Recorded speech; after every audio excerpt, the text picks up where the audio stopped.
जय जिने। नमो अरिहन्ताणं नमो सिद्धाणं नमो आयर्याणं नमो वज्रायाणं नमो लोये सवसाहुणम्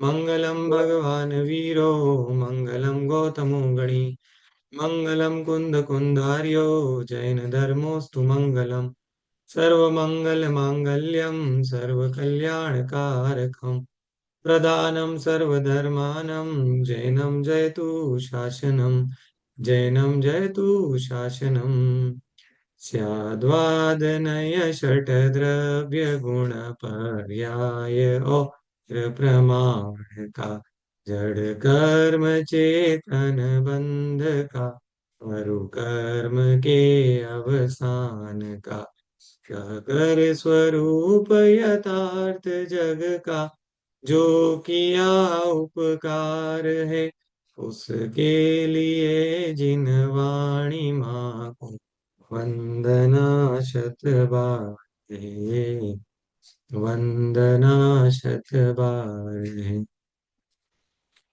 जय हो द्वादशांग रूप में जिनवाणी माता की जय।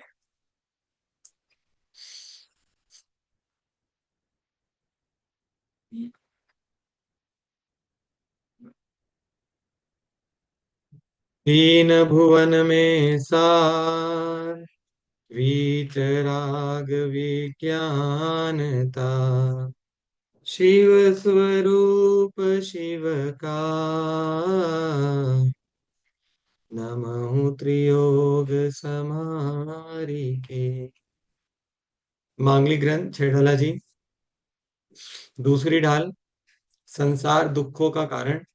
मूल में संसार दुख का कारण मिथ्यात्व, और मिथ्यात्व मतलब कि जीव और शरीर, या यूं कहें जीव अजीव या आत्मा और शरीर की विपरीत मान्यता, सो मिथ्यात्व है।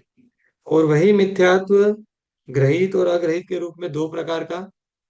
ग्रहित मिथ्यात्व जो इसे दिया जाता है इस भव में, अग्रहित मिथ्यात्व जो ये लेकर के आता है खुद से। और अग्रहित मिथ्यात्व में जो मूल है वो है सात तत्व संबंधी भूल।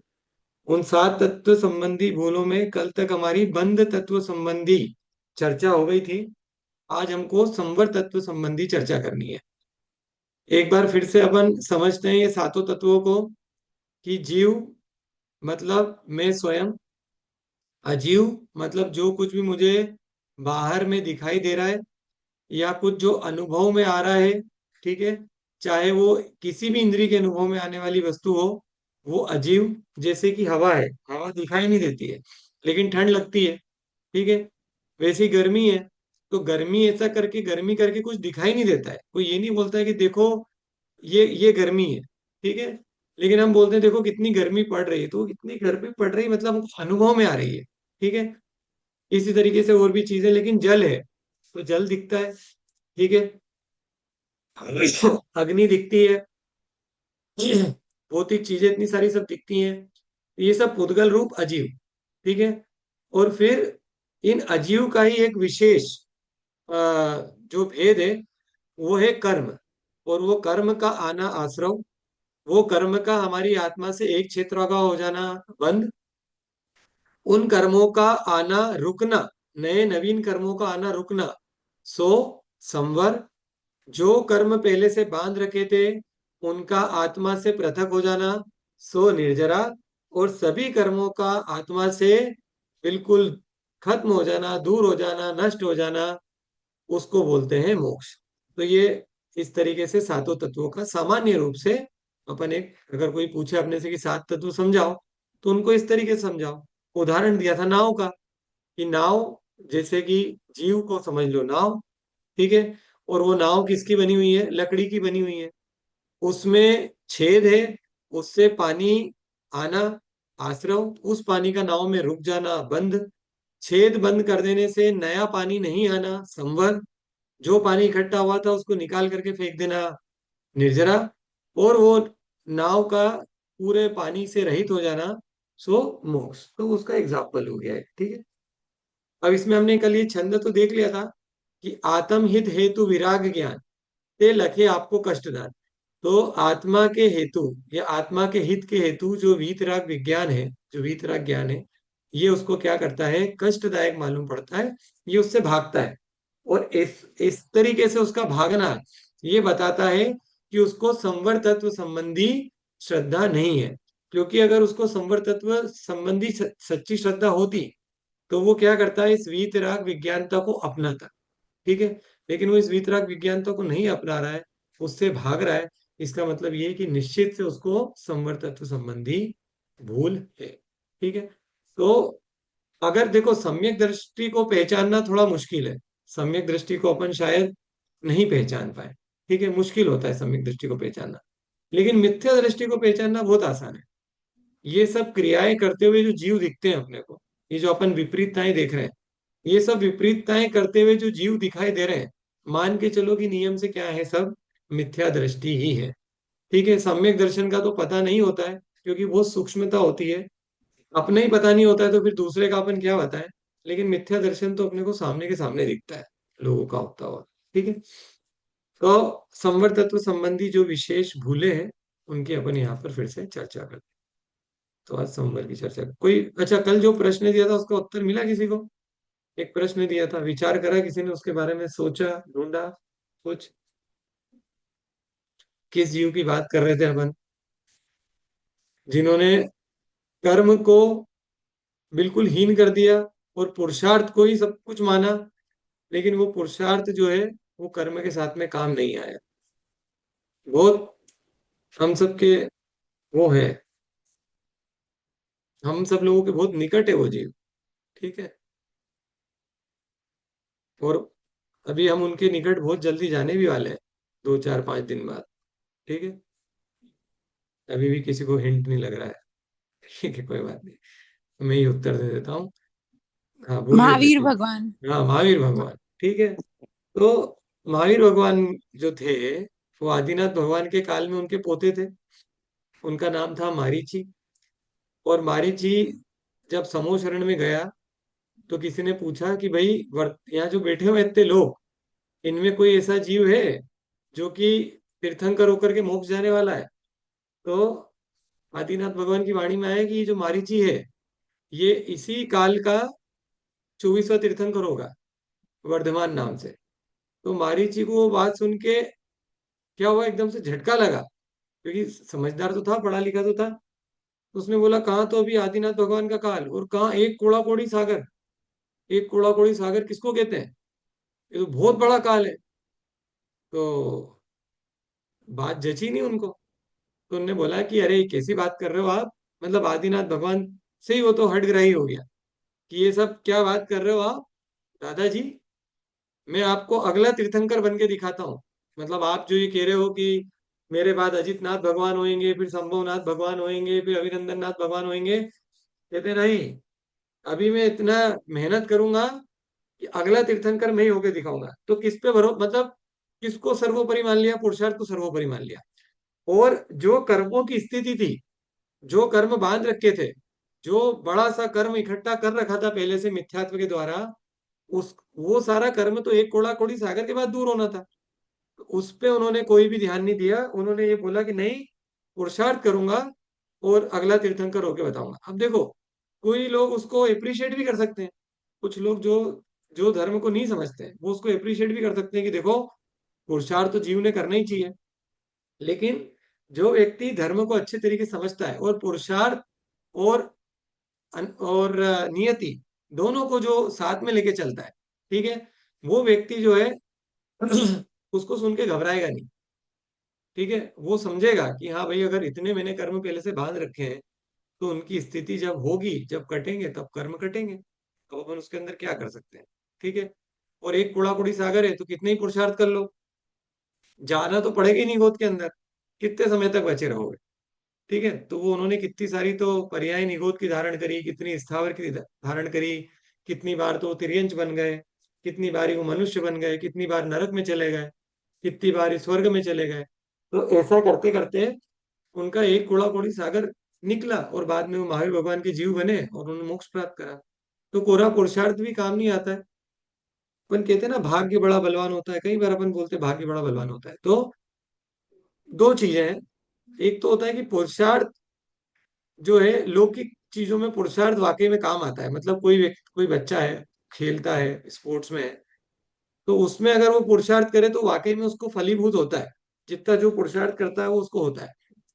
लेकिन जो अलौकिक जो वस्तुएं हैं, मोक्ष आदि, सम्यक दर्शन आदि, उसमें थोड़ा पुण्य, ठीक है, थोड़ी कर्मों की स्थिति, लब्धि, ये सब चीजों पे भी बहुत सारी चीजें डिपेंड करती है। अपन सोचो कि नहीं मैं तो आज बैठूं और आज आंखें बंद करके बैठ जाऊं और सम्यक दर्शन प्राप्त कर लूं, तो ऐसा होगा नहीं। भले ही आपकी नियति अच्छी हो, ठीक है, भले ही आपके विचार अच्छे हो, लेकिन आप सोचो कि मैं बिल्कुल पुरुषार्थ करके बैठ जाऊं और आज के आज ही मैं तो सम्यक दर्शन प्राप्त कर लूं, तो वैसा होता नहीं है। ठीक है, ये थोड़ा बहुत नियति पे भी डिपेंड करता है, उसको भी अपने को साथ में लेके चलना चाहिए। पुरुषार्थ का निषेध नहीं है, लेकिन कब लब्धि आएगी, कब ऐसा काल आएगा, उस पर भी बहुत सारी चीजें डिपेंड करती है। ठीक है, तो दोनों चीजों को समझ के चलेंगे तो अपने को अच्छा रहेगा, अपन हट ही नहीं होएंगे उससे। ठीक है, और जैन धर्म पढ़ करके हट करोगे कि लाओ अभी करके देता हूँ, लाओ अभी मैं, तुम क्या उपवास करते हो 5 में 10 करके दिखाता हूँ, तो ऐसा हटग्राही होकर के अपन अपने नुकसान कर लेंगे, उससे कुछ मिलेगा कुछ भी ऐसा। ठीक है, चलिए आगे बढ़ते हैं। संवर, मिथ्यात्व, अविरति, प्रमाद, कषाय और मन वचन काय की प्रवृत्ति, ये सब कर्मों के आने के द्वार होने से आश्रव है। ठीक है, मिथ्या, अविरति, अरु, कषाय, परमाद सहित उपयोग, गया तो सारे वर्ड आ गए ना, पांचों आ गए। मिथ्यात्व भी आ गया, अविरति भी आ गया, मिथ्या, अविरति, अरु, कषाय, कषाय भी आ गया, परमाद मतलब प्रमाद, उपयोग, उपयोग मतलब मन वचन काय की प्रवृत्ति, है ना। तो ये पांचों ही बोले थे आश्रव के कारण, ये सब कर्मों के आने के द्वार होने से आश्रव है। इनसे विपरीत सम्यक्त्व, देश व महाव्रत मतलब देश व्रत व महाव्रत, अप्रमाद, मोह व कषायहीन शुद्धात्मा परिणति मतलब जिसमें मोह नहीं हो या कम मोह हो, जिसमें कषायों की कमी हो, ऐसी शुद्धात्म परिणति तथा मन वचन काय के व्यापार की निवृत्ति, निवृत्ति मतलब ऐसा नहीं कि बिल्कुल अपन अयोगी हो जाएंगे, निवृत्ति मतलब उसमें चंचलता कम होना की निवृत्ति, ये सब नवीन कर्मों के निरोध के हेतु होने से संवर है। तो जो आश्रव होने के कारण है, उससे उल्टे सारे संवर होने के कारण है। अगर मिथ्यात्व आश्रव का कारण है, तो सम्यक्त संवर का कारण है। अगर अविरति आश्रव का कारण है, तो व्रति होना संवर का कारण है।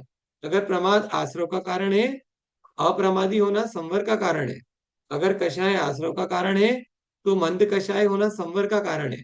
और मन वचन काय की चंचलता अगर आश्रव का कारण है, तो मन वचन काय की निवृत्ति संवर का कारण है। हमारी बात समझ में, क्योंकि कर्मों का आना संवर है और कर्मों का आना रुक जाना, सॉरी, कर्मों का आना आश्रव है और कर्मों का आना रुक जाना संवर है। तो ये एक दूसरे से एक एग्जैक्टली अपोजिट है। तो जो आश्रव के कारण है, उनके अपोजिट कारण संवर के होंगे। ये बिल्कुल बहुत मतलब आसानी से समझ में आने योग्य बात है आपको। ठीक है, इसमें कुछ ज्यादा परेशानी नहीं है समझने में। कहा समिति, गुप्ति आदि रूप जीव के शुद्ध भाव, तो भाव संवर है। और नवीन कर्मों का आना, नवीन कर्मों का न आना, ये न शब्द लगेगा यहाँ पे, ठीक है, नवीन कर्मों का न आना द्रव्य संवर है। इसको अपन शुद्ध कर लेंगे बाद में पाठ को, ये न पढ़ना है यहाँ पे, नहीं आना या न आना। ठीक है, तो यहाँ पे शब्द आया तथा समिति, गुप्ति आदि रूप जीव के शुद्ध भाव। समितियां कितनी होती है, समिति कितनी होती है, नाम नहीं पूछ रहे, तो खाली नंबर पूछ रहे हैं, किसी को नंबर पांच। आता है बता दो। पांच पांच होती पांच। है, हाँ 5 होती है। नाम आते हैं क्या? क्रिया भाषा ऐष्णा प्रतिष्ठापन। ईरिया, भाषा, ऐष्णा और प्रतिष्ठापन। प्रतिष्ठापना और आदान निक्षेपण। आधा निक्षेपण। हाँ, तो वो एक्चुअल में क्या है, वो आदान निक्षेपण, और एक उसके लिए एक और वर्ड आता है उत्सर्ग, ये भी एक शब्द आता है समिति के लिए। ठीक है, तो ईरिया, भाषा, ऐष्णा, आदान निक्षेपण और उत्सर्ग। ठीक है, इस तरीके से, या प्रतिष्ठापना शब्द भी आता है। ठीक है, तो इस तरीके से 2 शब्द आते हैं, उत्सर्ग भी एक शब्द आता है और प्रतिष्ठापना भी एक शब्द आता है, और आदान निक्षेपण भी एक शब्द है। ठीक है, इस तरीके से। पर होती पांच है। और ये पांचों समिति किनको पूर्ण रूप से पाई जाती है? मुनिराज को। हाँ, मुनिराज के, और देश रूप मुनिराज से को। श्रावकों के। हाँ, मुनिराजों को पूर्ण श्रावकों रूप को। से पाई जाती है ना। वो उसमें चलमल अगाड़ दोष भी नहीं लगाते हैं, क्योंकि वो महाव्रती है ना। और हमारे इसमें जो होती है वो देश रूप से होती है, उसमें दोष लगते रहते हैं कुछ ना कुछ समितियों में। ठीक है, तो अब नाम अपने को पता होना चाहिए। नाम तो ठीक है, अपने को इनका स्वरूप भी पता होना है, वो पढ़ेंगे अपन, समिति वगैरह सब अभी आएगा तीसरे अध्याय में। अब निरोध का, आश्रव का निरोध संवर है। निज सम्यक दर्शन आदि परिणामों से अथवा गुप्ती समिति आदि परिणामों से मिथ्या दर्शन आदि परिणाम रोके जाते हैं। वे रोकने वाले परिणाम संवर शब्द से कहे जाते हैं। वही बात की उसका अपोजिट। अब इसकी परिभाषाएं देख लेते हैं, निश्चय और व्यवहार से कैसा है। निश्चय संवर, भेद विज्ञान से शुद्धात्मा की उपलब्धि होती है, और शुद्धात्मा की उपलब्धि से राग द्वेष मोह का भाव, जिसका लक्षण ऐसा संवर होता है। तो सबसे पहले तो उन्होंने क्या बोला, भेद विज्ञान से शुद्धात्मा की उपलब्धि होती है। तो देखो, सबसे पहले संवर किसको होएगा? संवर निश्चय रूप से उसी को होगा जिसको सम्यक दर्शन हुआ है। क्योंकि संवर होने के लिए उन्होंने सबसे पहले कंडीशन ही क्या दे दी अपने को, कि सम्यक दर्शन होना जरूरी है। अगर सम्यक दर्शन नहीं है तो फिर कर्म तो निरंतर आते रहेंगे, उनका रुकना हो ही नहीं सकता है। ठीक है, इसलिए बोला भेद विज्ञान से शुद्धात्मा की उपलब्धि होती है, और शुद्धात्मा की उपलब्धि से राग द्वेष मोह का अभाव होता है। ऐसा जिसका लक्षण है सो संवर है। ठीक है, तो कोई ये कहे कि मेरे को सम्यक दर्शन तो नहीं है और मैं संवर करता हूं, तो ये बात बनती नहीं है। निश्चय तो इस बात को नकार देगा कि भैया तेरे कोई संवर अंवर नहीं हो रहा है, क्योंकि तुम्हारे सम्यक दर्शन की अभी कुछ रास्ते नहीं है। और तुम कह रहे हो कि मेरा तो संवर हो रहा है, मैं तो कर्मों को रोक लिया, तो कह रहे हैं बात तुम्हारी समझ में नहीं आती है। और अगर इसको व्यवहार रूप से समझना है तो वह संवर गुप्ती समिति दश धर्म 12 अनुप्रेक्षा 22 परिचय और सामायिक आदि 5 प्रकार चारित्र, इनसे होता है। और वो जब सम्यक दर्शन तो हो गया, लेकिन मात्र सम्यक दर्शन होने से संवर नहीं हो जाएगा। सम्यक दर्शन हो गया तो इसी चर्या का पालन भी करना पड़ेगा। तो वो चर्या का पालन करने के लिए व्यवहार संवर दिया। तो व्यवहार संवर में सब आ गया, गुप्ती आ गई, समिति आ गई, दस धर्म का पालन हो गया, 12 अनुप्रेक्षाओं का चिंतन हो गया, 22 परिचय जय से, क्योंकि ये सब मुनि की अपेक्षा है ना कथन सारे, तो 22 परिचय जय का कथन हो गया। सामायिक आदि 5 प्रकार के चारित्र हो गए। ये सामायिक आदि 5 प्रकार के चारित्र के नाम बताओ मेरे को कोई। सामायिक आदि 5 प्रकार के चारित्र के नाम, जो बता देगा उसको मेरी तरफ से इनाम। यथार्थ। हाँ बोलिए। और यथार्थ। हम्म, और बोलिए चार। एक तो लिखा ही है ना सामायिक, तो एक तो सामायिक ऐसे ही बोल दो आप। यथा क्या हाँ, बोला, सामायिक एक यथार्थ सामायिक तो बोल ही संवेद। दो। और संवेद। संवेद। नहीं नहीं नहीं, नहीं नहीं, देखो लाइन से। तीन गुप्ती। तीन गुप्ती। नहीं नहीं नहीं, तीन गुप्ती नहीं, सामायिक सामायिक आदि 5 प्रकार का चारित्र, उसके नाम पूछ रहा हूं मैं, प्रीति जी सब पढ़ा हुआ है अपना ये तत्वार सूत्र के। हाँ। हाँ, यथार्थ संवेद सामायिक हेतु स्थापना पर्याय हम्म, विशुद्धि सुख संसार। हाँ सही ठीक है। है। सुख हाँ, संसार यथार्थ। सुख हम्म। संसार यथार्थ। हाँ, तो फिर से बोलो, अब उसको क्रम से बोलो। सांप्रायिक, ठीक है, सामायिक हेतु छेदोपस्थापना, स्थापना परिहार विशुद्धि हाँ सूक्ष्म संसार हाँ, यथार्थ। और यथाज्ञात, ऐसे 5 नाम होते हैं। ठीक है, बहुत बढ़िया। तो ये 5 प्रकार के चारित्र होते हैं। इसके अलावा दो और होते हैं, इसके अलावा दो और होते हैं, चारित्र दो और होते हैं। तो वो दो भेद जो और आते हैं गुम्मट सर जीव कांड में, एक तो संयमा संयम, सकल चारित्र संयम नहीं नहीं, संयम। संयमा संयम, और सातवां भेद भी है, मगर वो चारित्र नहीं है, वो है असंयम। तो जब गोमट सर जीव कांड में अपन 7 भेद पढ़ते हैं, तो ऐसे पांच चारित्र 5 प्रकार के होते हैं, लेकिन वहां पे जब पढ़ते हैं तब संयमा संयम, मतलब कि देश संयम और असंयम, इसको भी उन्होंने उसमें जोड़ लिया। ठीक है, ऐसे 7 भेद करे वहां पे। चलिए, बढ़िया। तो ये नाम अपने को मालूम होना चाहिए, पांच चारित्र के। तो इस प्रकार से ये व्यवहार संवर। अब संवर तत्व संबंधी विपरीत मान्यता है, तो सीधे विपरीत मान्यता पे आ जाते हैं। ठीक है, तो ये समझ में आया ना। भाव संवर सॉरी, भाव संवर क्या है और द्रव्य संवर क्या है, समझ में आया ना। आत्मा में सम्यक दर्शन का उत्पन्न होना, आत्मा में राग द्वेष मोह की मंदता होना, इसको बोलेंगे भाव संवर। और जो हम क्रियाएं रूप करते हैं, उपति समिति दस धर्म 12 अनुप्रेक्षा, जिससे कर्मों का आना बंद हो जाए द्रव्य रूप से भी, सो द्रव्य संवर। ठीक है, भाव अच्छे हुए, भाव संवर, उससे कर्मों का आना रुक गया, सो द्रव्य संवर। अब इसकी विपरीत मान्यताएं चर्चा कर लेते हैं। सच्चे सुख को दुख का कारण मानना, ये पहली। क्या बोल रहे हैं, वो जीव अक्सर संवर के सच्चे मार्ग जैसे तपस्या, त्याग और संयम को कठिन और दुखदाई मानता है, जबकि यही कर्मों के आगमन को रोककर सच्चे सुख का कारण बताते हैं। तो बात आ गई ना जो छह डाला में पड़ी, आत्महित हेतु विराग ज्ञान, सो लखे आपको कष्ट दान। लोग पढ़ना भी नहीं चाहते। देखो, एक तो ये होता है कि चलो तुमसे नहीं होता तो मत करो। ठीक है, तुमसे अगर नग्न रहते नहीं बनता है तो मुनिराज मत बनो। तुमसे अगर भूखे रहते नहीं बनता है तो तुम उपवास मत करो।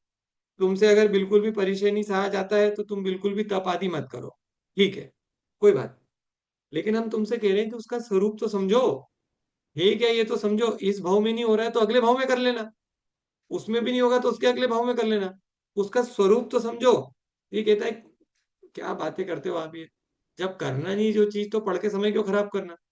क्या मतलब है ताक तपस्या संयम का, जब जब हमको इसको फॉलो ही नहीं करना है। जब हमको इस भाव में मुनिराज बनना ही नहीं है, हमने तो पहले से ही डिसाइड कर लिया कि ना हमको माता जी बनना है, ना हमको मुनिराज बनना है। जब हमको करना ही नहीं है तो फिर हम ये सब पढ़े क्यों। हम क्यों ये सब चारित्र के ग्रंथ उठाए, और हम क्यों अनगार धर्मामृत पढ़े। सागार धर्मामृत पढ़ा दो, अनगार धर्मामृत मत पढ़ाओ, क्योंकि उसमें तो मुनियों का स्वरूप है। मुनि के स्वरूप जान के क्या करना है। और तो और वो फिर ऐसी ऐसी बातें करता है कि आजकल तो वैसे भी मुनि वैसे ही होते हैं, सब तो अपनी अपनी दुकान, मतलब वो शब्द ऐसे रहते हैं, सब अपनी अपनी दुकान चला रहे हैं, कोई भी सच्चे मुनि है नहीं। तो हम क्यों ये सब चीजें पढ़े जब हमको पंचम काल में मुनि होते ही नहीं है। तो ये ऐसे ऐसे तर्क लेके आता है। तो फिर हम कहते हैं कि भैया तुम, मेरे पास इतने तर्क हैं, तो फिर हम तुमसे क्या वितर्क करें। तुम फिर अपने व्यवस्थाओं में खुशी रहो। ठीक है, तो ये देखो, ये गलत अप्रोच है। करना या नहीं करना वो अलग चीज है, क्रियाओं में करना नहीं करना बहुत अलग चीज है। लेकिन कम से कम उन वस्तुओं को जाने तो सही, कितने प्रकार के तप होते हैं। आप में से किसी ने हरिवंश पुराण पढ़ा है? तो हरिवंश पुराण जब आप पढ़ो, तब उसके अंदर एक पूरा का पूरा अध्याय है। उसके अंदर दुनिया भर के व्रत व्रत व्रत व्रत व्रतों की चर्चा है। बहुत तरह के व्रत हैं उसमें, सब ये निष्क्रियित और भी पता नहीं कितने प्रकार के व्रत होते हैं। रत्नत्रय के व्रत बतलाए हैं, नंदीश्वर द्वीप का अलग व्रत बतलाया है, और भी पता नहीं कितने कितने व्रत बताते हैं। तो उसमें जैसे एक उपवास एक पाड़ना, एक उपवास दो पाड़ना, एक उपवास तीन पाड़ना, एक उपवास, नहीं उल्टा बोल रहा हूं मैं, एक पाड़ना एक उपवास, फिर एक पाड़ना दो उपवास, फिर एक पाड़ना तीन उपवास, फिर एक पाड़ना चार उपवास, फिर एक पाड़ना पांच उपवास, फिर एक पाड़ना फिर पांच उपवास, फिर कम करते जाओ, फिर एक पाड़ना चार उपवास, फिर एक पाड़ना फिर तीन उपवास, फिर एक फिर दो फिर एक और एक। ऐसा एग्जाम्पल दिया। फिर इसी को उल्टा कर लो, जैसे इसको ऐसा कर लो कि पहले एक उपवास करो, सॉरी एक पाड़ना करो, पांच उपवास करो, है ना। मतलब पहले एक दो तीन चार पांच करा, फिर पांच चार तीन दो एक करा, तो ये एक प्रकार का वो हो गया उपवास, या एक प्रकार का तप हो गया। फिर इसका उल्टा कर लो, एक दो एक, मतलब पहले पांच से शुरू करो, फिर चार पे आओ, फिर तीन पे आओ, फिर दो पे आओ, फिर एक पे आओ, एक से एक पे जाओ, फिर दो करो, तीन करो, चार करो, पांच करो, इस तरीके से। फिर वो जो उत्कृष्ट वाला होता है, वो तो और भी खतरनाक होता है। उसमें तो कैसा होता है कि एक पाड़ना एक उपवास, फिर एक पाड़ना दो उपवास, ऐसे करके वो 16 तक लेके जाते हैं। फिर वापस से 16 के बाद एक पाड़ना, वापस से 16 उपवास, फिर उसके बाद 15 14 13 और वापस से एक पे आते हैं। इतने सारे उसमें भेद बताए हैं, और फिर उनकी उद्यापन विधि बताइए, ये सब बताइए। हमें ना, अपन इनमें से कुछ भी नहीं करने वाले, मेरे को मालूम है। ठीक है, कोई बहुत थोड़े बहुत उपवास अपन कर भी ले, कुछ कर ले, लेकिन उसको पढ़ के अपने को कम से कम समझ में आता है कि मुनिराज कैसे कैसे उपवास करते हैं, किस तरीके से वो संवर, किस तरीके से वो निर्जरा करते हैं, क्योंकि ये सब निर्जरा के भी कारण है। तो ये उसको पढ़ना तक नहीं चाहता, उसको समझना तक नहीं चाहता। तो ये विपरीत मान्यता नहीं है। हमारी तत्वों के प्रति। हम हम मोक्ष जाना चाहते हैं, मोक्ष जाने की हमको बहुत, हम लालायित है मोक्ष जाने के लिए, लेकिन उसके जो कारणभूत तप तपस्या आदि है, त्याग संयम आदि है, उसके स्वरूप को अपन पढ़ना नहीं चाहते, क्योंकि हम वो करना ही नहीं चाहते। तो फिर ऐसे काम तो नहीं चल सकता। ये विपरीत मान्यता है। ठीक है। जो डरेगा, ठीक है, वो मोक्ष कैसे प्राप्त करेगा? पढ़ो तो सही, नहीं होगा, शरीर साथ नहीं दे रहा है, कोई बात नहीं, लेकिन पढ़ने में तो कोई हर्ज नहीं है, समझने में तो कोई हर्ज नहीं है। आगे बढ़ते हैं। असुख को सुख का कारण मानना। जीव सांसारिक वस्तुओं को सुख का कारण मानता है, जबकि ये वस्तु वास्तव में कर्मों के बंधन का कारण होती है। तो उसको संसार के अंदर सुख भासित होता है और वो उसके अंदर रमा रहना चाहता है। ये तो बंधन का कारण है। तो जो बंधन का कारण है वो संवर का कारण कैसे हो सकता है? ठीक है। तो इस तरीके से विपरीत मान्यता हुई। केवल बाहरी क्रियाओं को संवर समझना। जीव केवल बाहरी दिखावे और आडंबर पूर्ण धार्मिक क्रियाओं को ही संवर मान लेता है और आत्मा की शुद्धि पे ध्यान नहीं देता है। जो उन्होंने बोला ना, पहली कंडीशन दी निश्चय संवर की, कि पहले तो सम्यक दर्शन करो। बिना सम्यक दर्शन के तो तुम कुछ भी करे जाओ क्रियाकांड, उससे कुछ भी नहीं होने वाला है। सम्यक दर्शन नहीं होगा तो संवर तो है ही नहीं।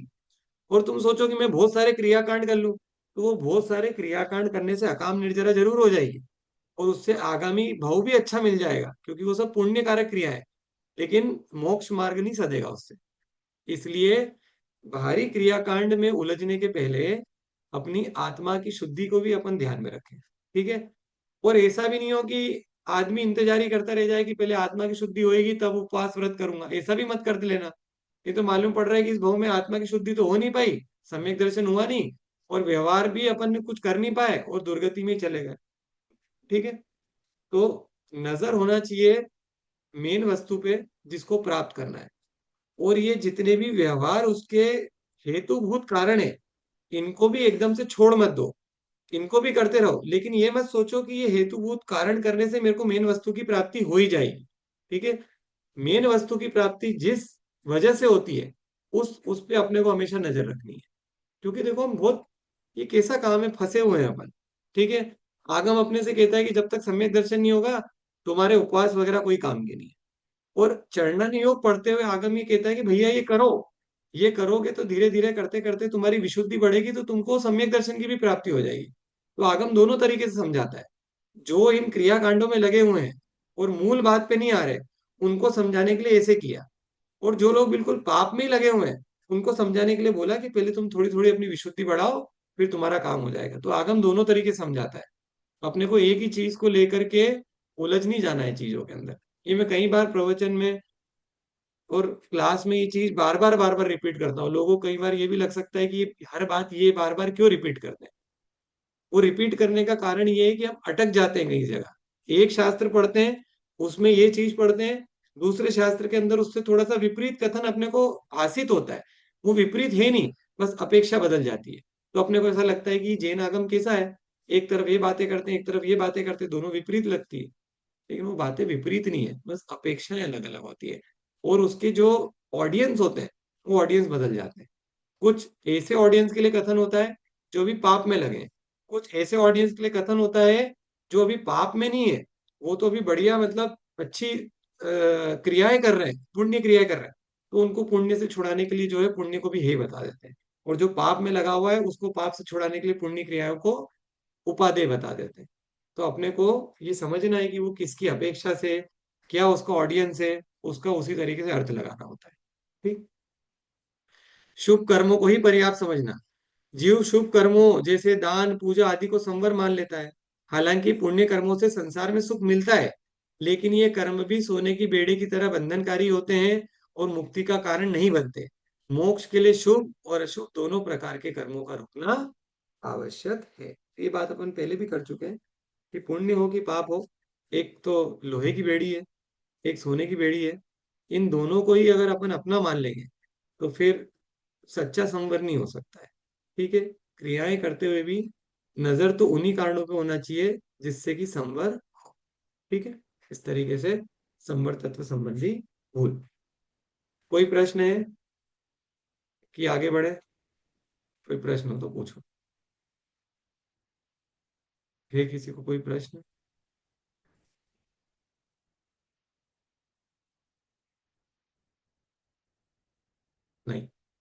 ठीक है, आगे बढ़ते हैं फिर। अब देखते हैं आगे क्या चर्चा है। ये बात हो गई। अब बात करते हैं निर्जरा और मोक्ष की विपरीत श्रद्धा तथा आग्रहित मिथ्या ज्ञान। अब निर्जरा और मोक्ष ये दो तत्व बचे। इनकी क्या विपरीत मान्यता है, पहले छंद में पढ़ते हैं, फिर उसका मूल रूप देखते हैं। रोके न चाह निज शक्ति खोए, शिव रूप निराकुलता न जोए।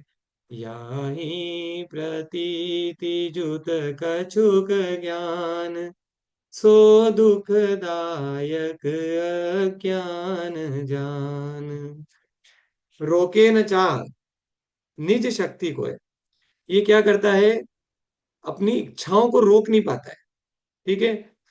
अभी अपन किसकी बात कर रहे हैं, निर्जरा की। अब निर्जरा किससे होती है, तो अभी जो अपन ने बात करी, समिति से, गुप्ती से, संयम से, परिचय से, दान आदि करने से, ठीक है, उपवास आदि करने से, तप करने से, इन सब से क्या होता है, संवर भी होता है, इन्हीं से निर्जरा भी होती है। अब ये जो सब क्रियाएं हैं, इसको करने के लिए क्या करना पड़ता है, थोड़ा मन को मनाना पड़ता है। नहीं मनाना पड़ता क्या, मेरे को बताओ। हम कोई भी हम लोग उपवास करते हैं तो सहज रूप से हो जाते हैं क्या, कि चलो कोई बात नहीं है, जितने मतलब जिनकी प्रैक्टिस हो गई है वो उनकी बात अलग है। लेकिन बहुत सारे लोग जो कि शुरुआत करते हैं तो उनको तो खुद को मनाना पड़ता है ना। उनको थोड़ा सा अपने आप को मेंटली प्रिपेयर करना पड़ता है कि नहीं भैया, अभी पर्यूषण आ गए हैं, मेरे को 3 उपवास करना है, मेरे को 5 उपवास करना है, मेरे को 10 उपवास करना है। तो ऐसे ऐसे खेल तमाशे में ही हो जाते हैं क्या। उसके लिए अपने आप को, अपने को थोड़ा सा मेंटली प्रिपेयर करना पड़ता है, अपने को अपनी आत्मिक शक्ति को जगाना पड़ता है। कोई ये कहे कि हम तो ऐसे सहज रूप से ही 10 उपवास कर लेते हैं, तो तुम सहज रूप से कैसे कर सकते हो, जब तक तुम्हारी आंतरिक शक्ति नहीं हो, तुम खुद को नहीं मना पाओ, तब तक ऐसे उपवास थोड़ी ना हो जाते। ठीक है। ये चलो, ये तो उपवास की बात है। और भी चीज है, अगर मुनिराज है, अब वो दीक्षा ली है उन्होंने, तो दीक्षा लिए तो उन्होंने कुछ सोच समझ के दीक्षा ली होगी ना। ऐसे थोड़ी ना कि कपड़े उतार दिए और हो गए मुनि, ऐसे नहीं होता है। अपनी शक्ति को पहचान करके जीव अपने आप को रेडी करता है। ठीक है। लेकिन जो व्यक्ति इच्छाओं में उलझा हुआ है, ठीक है, वो तो शक्ति होते हुए भी उसको बर्बाद ही कर रहा है। ठीक है। मतलब हम में से किसी की योग्यता हो महाराज जी और माता जी बनने की, और अपन उस योग्यता को पहचाने ही नहीं, तो हम तो ये मनुष्य भाव ऐसे ही बर्बाद कर देंगे। मतलब शक्ति होते हुए भी सिर्फ अपनी इच्छाओं की वजह से उसको ऐसे कैसे हम क्या कर देंगे, जाने देंगे। तो वो कहता है कि ये क्या करता है, अपनी इच्छाओं को रोकता नहीं है, और निर्जरा की तरफ ये जाता नहीं है। तो ये इसकी विपरीत मान्यता है। क्यों, क्योंकि इसको क्या है, अपनी इच्छा पूर्ति में इसको मजा आता है। ये संस्कार ही ऐसे लेके पैदा हुआ था कि जिन जिन चीजों से इसको क्या लगता है कि मेरी इच्छा पूर्ति होने वाली, उन उन चीजों की तरफ भागता है। जैसे ये इन्होंने ये दिया ना, ये फोटो दिया, कि जिसके पास नहीं है वो क्या कर रहा है, उसकी इच्छा हो रही है गाड़ी हो जाए, एक स्त्री हो जाए, एक मकान बन जाए। देखो ऐसा विचार कर रहा है, उसके विचारों में आ रही है वो स्त्री, मकान, घर। तो ये अपनी इच्छाओं को रोक नहीं पा रहा है। ठीक है। और ये अपनी इच्छाओं को रोक नहीं पा रहा है, तो उन्हीं उन्हीं प्रयासों के अंदर लगा हुआ है ये। और उससे जो मूल काम है करने का, संवर निर्जरा आदि, सम्यक दर्शन की प्राप्ति आदि, वो तो सब एक कोने में रह गया। तो ये सहज स्वभाव होता है जीव का, कि उसको अपनी इच्छाओं को पूर्ति करने में बड़ा आनंद आता है। अपन खुद को खोज के देखो। हमारे घर में अगर कोई नई चीज आ जाए, ठीक है, तो अपने को कितना आनंद आता है। मतलब नई चीज, मतलब इस तरीके की कोई व्यवहार में जो इस्तेमाल, जैसे मान लो नई टीवी आ जाए, तो लोग बड़ा आनंद आता है। नई कार आ जाए तो अपने को कितना आनंद आता है उसके अंदर, कि नई कार आ गई मेरे घर में। नया मकान खरीदना हो, धन की प्राप्ति हो जाए, ठीक है, घर में शादी ब्याह होते हैं तो अपन लोग कितना उत्साह, मतलब शादियों का तो उत्साह देख के मेरे को कभी कभी ऐसा लगता है कि यार, हम लोग क्या शादियों में नाचने के लिए ही पैदा हुए हैं, ऐसा लगता है मेरे को कई बार। तो मतलब इतना भयंकर उत्साह होता है लोगों को, किन किन लोगों को तो शादी का, वो 15-15 दिन तक लगे ही रहते हैं, 15 दिन, 1 महीने तक। ये खरीदारी चल रही है, वो खरीदारी चल रही है, साड़ियों की न सूटों की लाइन लग रही है, और वो पार्लर बुक हो रहे हैं, और सब ऐसा, मतलब इतना मजा आता है लेडीज लोगों को। जैसे घर के अंदर कोई शादी तो निकल जाए, महीना 2 महीना तो उनको कोई मतलब ही नहीं है, किसी भी चीज से, वो 2-3 महीने तो वो शादी शादी शादी शादी शादी में ही निकाल देते हैं। तो ये देखो, ये सब चीजों का निषेध नहीं है, ठीक है, लेकिन हमको थोड़ा सा अपने अपनी भूमिका का भी ध्यान रखना चाहिए कि वाकई में मनुष्य भाव मिला काहे के लिए। अगर यही सब करना है, इसी में मजा आता है, तो फिर ठीक है, करो, वो भी एंजॉय करो, फिर आप क्या कर सकते हैं। लेकिन वाकई में जिनको जिनको थोड़ी बहुत भी ये इच्छा है कि इस मनुष्य भाव को प्राप्त करके मैं सम्यक दर्शन की प्राप्ति करूं, या कम से कम भेद विज्ञान का विचार करूं, उनको तो थोड़ा सा इन चीजों से संभलना चाहिए। या उम्र हो गई, जो 20 साल पहले करते थे शादी ब्याह में, जो अपन पूरा सब मस्ती मजा करते थे, वैसे ही 40 की उम्र में वैसे ही करो, 20 की उम्र में वैसे करो, 60 की उम्र में वैसे करो। तो फिर अपन ने सीखा क्या धर्म करके? अगर हमारी कषाएं थोड़ी बहुत भी शांत नहीं हुई, अगर हमारी इच्छाएं थोड़ी बहुत भी शांत नहीं हुई, जैसी आकुलता धन कमाने की 25 साल की उम्र में होती थी, वैसी आकुलता अगर 45 साल की उम्र में भी है, तो तुमने कुछ भी धर्म नहीं सीखा, तुमने धर्म को कुछ ग्रहण ही नहीं करा। अगर तुम्हारी बिल्कुल भी इच्छाएं कम नहीं हो रही है, तो मतलब ये सब बेकार है। दिन रात पूजा करना, दिन रात मंदिर जाना, दिन रात पूजा करते रहना, 10 धर्म की पूजा के अर्घ चढ़ाना, और खूब ये बोलना, लोभ पाप को बाप बखानो, लोभ पाप को बाप बखानो। हर बार अपन 10 धर्म के अंदर ये पूजा करते हैं, और हर बार वो जैसी पूजा खत्म होती है, और पूरे 1 साल तक अपन लोभ लोभ लोभ लोभ अपना चलता रहता है। वही अर्घ चढ़ा देते हैं अपन कि हाँ क्षमा धर्म है, हाँ आर्जव धर्म है, मार्दव धर्म है, शोष धर्म है, बढ़िया उसकी उत्साह से अपन अर्घ चढ़ाते हैं। लेकिन करते तो साल भर कषाय हैं अपन, वो तो अपनी कमी नहीं होती है। तो जो लोग को 60-60 65-65 वर्ष हो गए हैं, ठीक है, जो लोग 60 वर्ष से पर्युषण पर्व मनाते आ रहे हैं हर साल, और 10 धर्म की चर्चाएं करते आ रहे हैं, अगर उनकी कषाएं कम नहीं हुई हैं, तो फिर क्या तुमने पर्युषण पर्व मनाया इतने सालों में? सब बेकार चला गया वो। खाली कोरा पाठ बोल दिए, कोरे वो पूजा बोल दी, और विधान रचा लिए, और अपन को कृतकृत्य समझ लिया अपने अपने आप को। लेकिन असली चीज के प्रति तो हमारा रुझान ही नहीं बना। तो अपने को विचार करना चाहिए थोड़ा सा। शिव रूप निराकुलता ना जो है, शिव रूप मतलब मोक्ष। मोक्ष में तो कोई आकुलता होती नहीं है, वो तो निराकुल होता है। इच्छाएं हैं तो आकुलता है, इच्छाएं हैं तो आकुलता है। जहां पर इच्छाएं खत्म हो जाती है, वहां पे आकुलता खत्म हो जाती है। अब आप खुद विचार करो, आप खुद विचार करो कि कहाँ पे इच्छा करने में भलाई है, या इच्छाओं से निवृत्त होने में भलाई है। क्योंकि मोक्ष का तो वो स्वरूप होता है जहाँ पे इच्छा एक भी नहीं बची। जहां पर एक भी इच्छा नहीं बची, सो मोक्ष है। बराबर है, ठीक है। और जो संसार है, उसके अंदर जीव निरंतर इच्छा करते जा रहा है और निरंतर दुखी होता जा रहा है। तो हमको अगर मोक्ष का स्वरूप समझना है, तो मोक्ष तो ये कहता है कि तुम इच्छा रहित हो जाओ, ठीक है। कई सारे लोग ये सोचते हैं कि भाई मोक्ष में क्या है, मोक्ष में आनंद ही आनंद है। लेकिन कभी आप विचार करके देखो कि मोक्ष में आनंद है क्यों? मोक्ष आनंद देने वाला क्यों है? आनंद सुख देने वाला क्यों है? क्योंकि हम जो दुखी हैं, वो अपनी इच्छाओं से दुखी हैं। क्योंकि हमको कुछ ना कुछ चाहिए, हम सुखी होना चाहते हैं। ये सुखी होने की इच्छा है ना हमारी, तो ये हमको दुखी करती है। हमको सुखी होना है, इस बात की इच्छा हमको दुखी करती है। क्यों?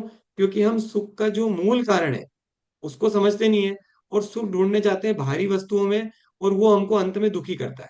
हमको ऐसा लगता है कि घर में एसी आ जाएगा तो हम सुखी हो जाएंगे, वो दुख का कारण है। हमको ऐसा लगता है कि घर घर के अंदर कार आ जाएगी तो हम सुखी हो जाएंगे, वो और दुख का कारण है। क्योंकि वो जो चीज आ रही है नवीन, वो अपने हाथ में नया नया दुख लेके आ रही है। अब जाओ, उसकी हर 6 महीने में जाके सर्विसिंग कराओ, फिर किसी से टक्कर हो जाए, तो वो कार डैमेज हो जाए, तो फिर उसको सही कराओ। मतलब वो एग्जाम्पल दे रहा हूँ क्योंकि मैंने अभी खुद अनुभव करा है। ये कार खरीदी तो कुछ ना कुछ उसके नए नए नए नए टंटे चलते रहते हैं। तो अपने को ऐसा लगता है कि वो आ गई तो अपन सुखी हो जाएंगे, लेकिन वो चीज तो साथ में दुख लेके आई है। ऐसा हर चीज के ऊपर लगा के देख लेना। कुछ भी अपन नया खरीद के लेके आते हैं अपने सुख के लिए, वो अल्टीमेटली हमको नया नया दुख ही उत्पन्न करती है। सिर्फ एक ही ऐसा सुख है जिसके लिए अगर हम प्रयास करें, तो वो हमको अनंत काल तक जो हमको दुख से दूर कर देगा, वो मोक्ष सुख। लेकिन उसके स्वरूप को पहचानना बहुत जरूरी है, ठीक है, इस तरीके से। फिर वो आगे कहते हैं, या ही प्रतीति जुत कछुक ज्ञान। मतलब ऐसे